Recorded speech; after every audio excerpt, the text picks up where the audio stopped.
Hi, this is Caroline Pointer with ForYourFamilyStory.com. This is video number 2 of a 3-part series on how to build a family history website and blog using the Weebly.com platform. In the first video, we talked about planning and strategizing on what sorts of resources and things that you have that you want to share that you might want to, what might be the reason why or the motivation why you would like to start a website with a blog. And then I walked you through the pointer site I already created, pointing out some features of the website. And now we are going to talk a little bit about Weebly.com, their features that they make available to you both for free and for pro service sites. And then we're going to start building our website.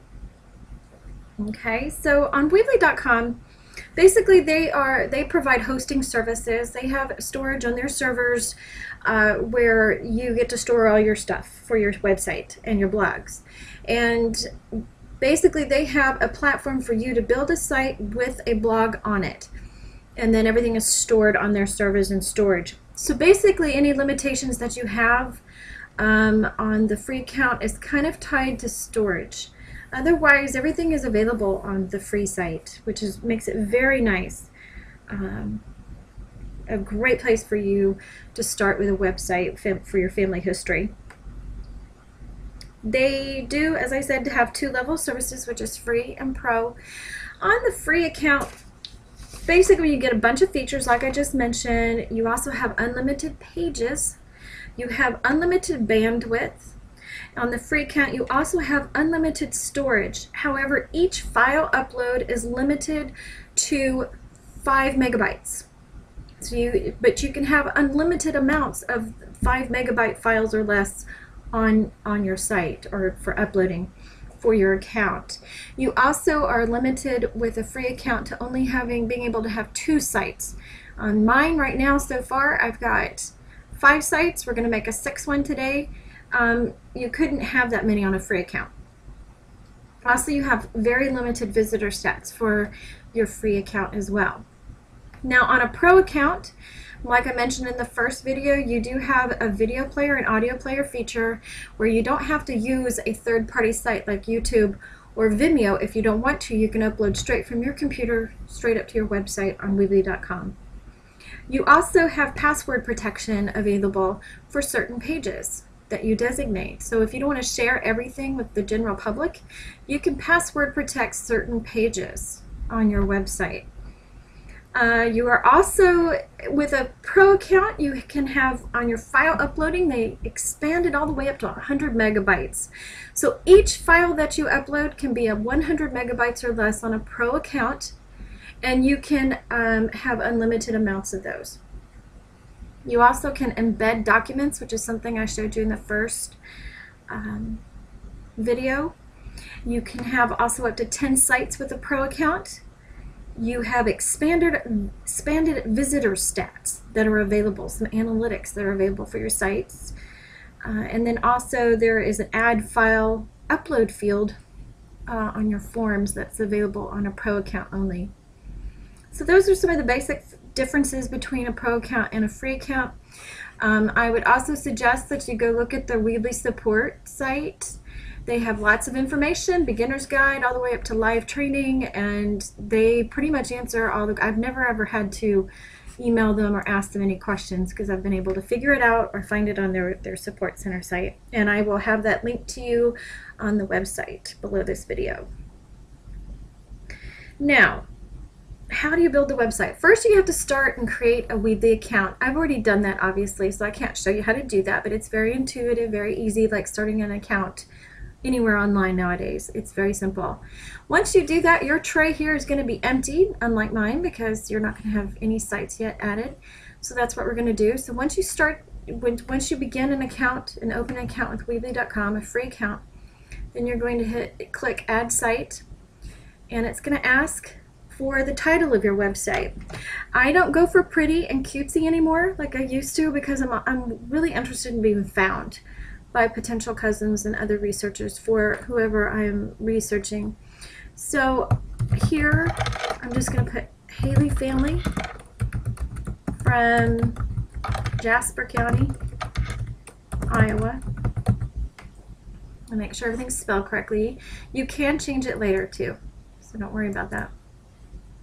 Then make it, type of site's going to be personal, then hit continue. Now we get to choose our website domain. We're going for free. We don't want to register a domain, although it is available if we wanted to. That is for additional, you'd have to purchase the registration of that domain. Or we can, if you already have a domain that you've already created, you can put that here and use it here.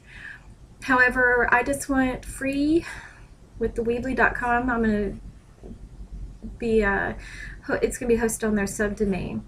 So I'm just going to use exactly what I used for the title, Haley Family. Again, I'm wanting, my purpose of that is for search engine optimization. I don't need to be cutesy or whatever. I just need to be found.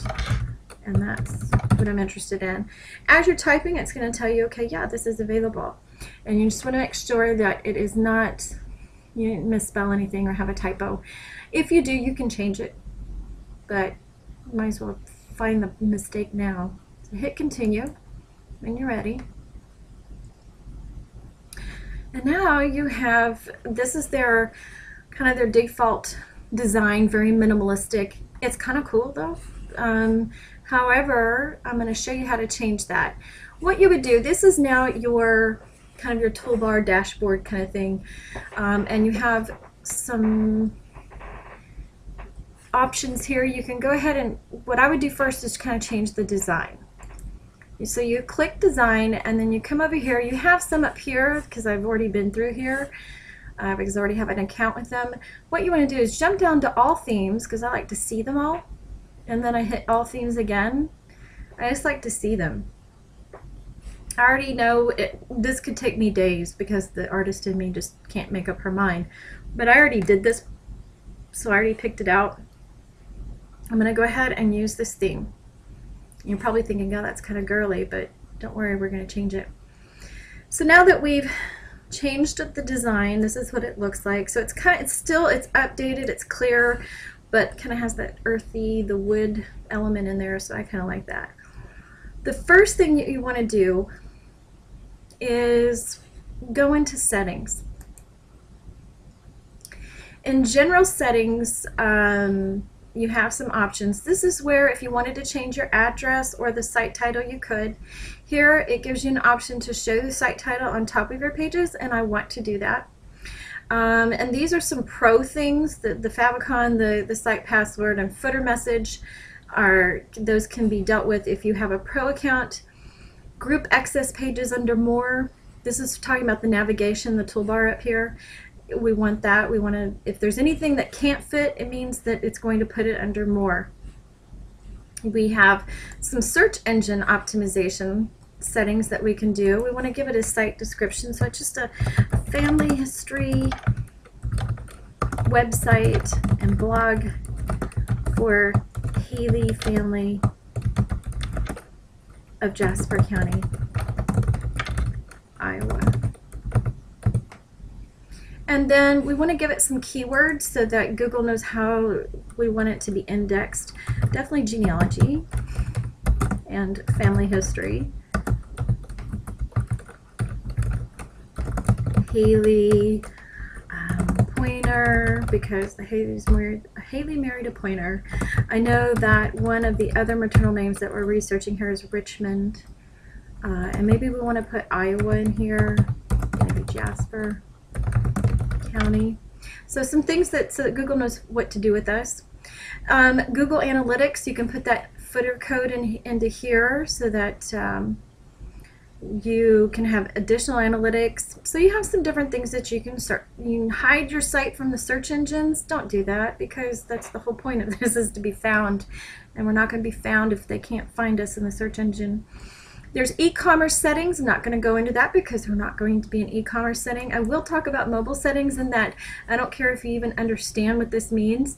Enable it. The default is to enable mobile. You need to do that. More and more people are starting to use and access sites and interact with your sites through their mobile devices, which means smartphones and tablets.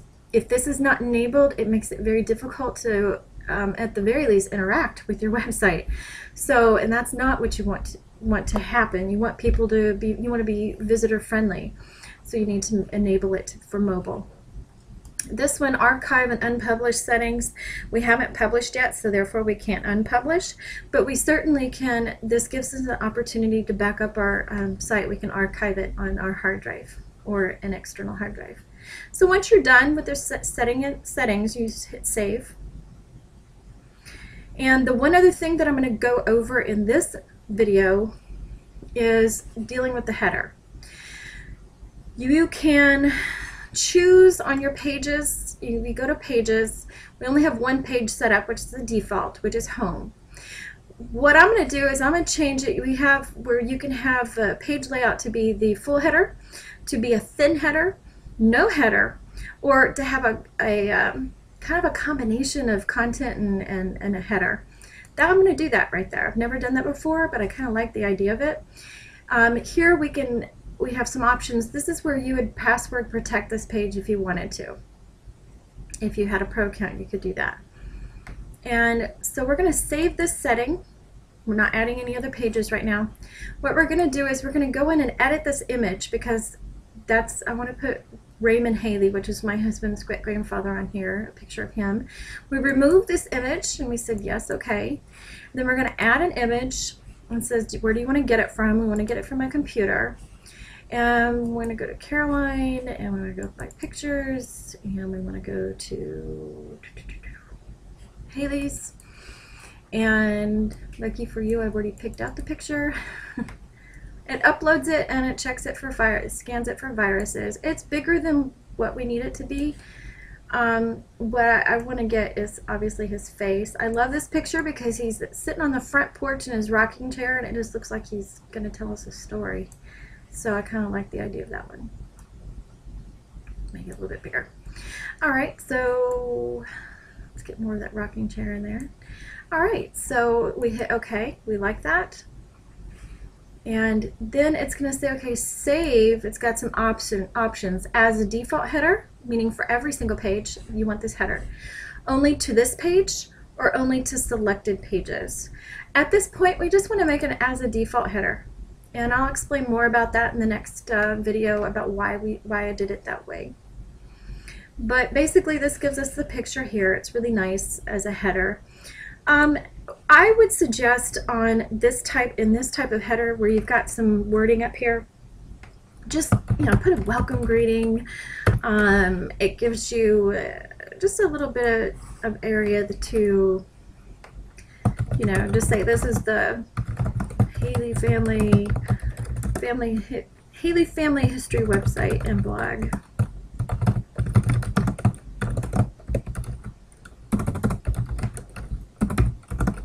And if you think you're related, contact me for more information.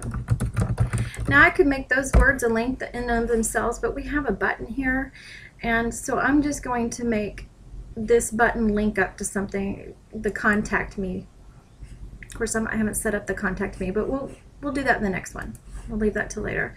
But we'll want to go ahead and change the text to contact me, and then I'll show you how to make that a full button. And that's it so far for this video. We will be in the next video covering how to finish this up and designing it, and then also publishing it and showing you some of the workarounds so you can get everything on there that you would like. So this has been Caroline Pointer with ForYourFamilyStory.com, and stay tuned for part 3. Thanks.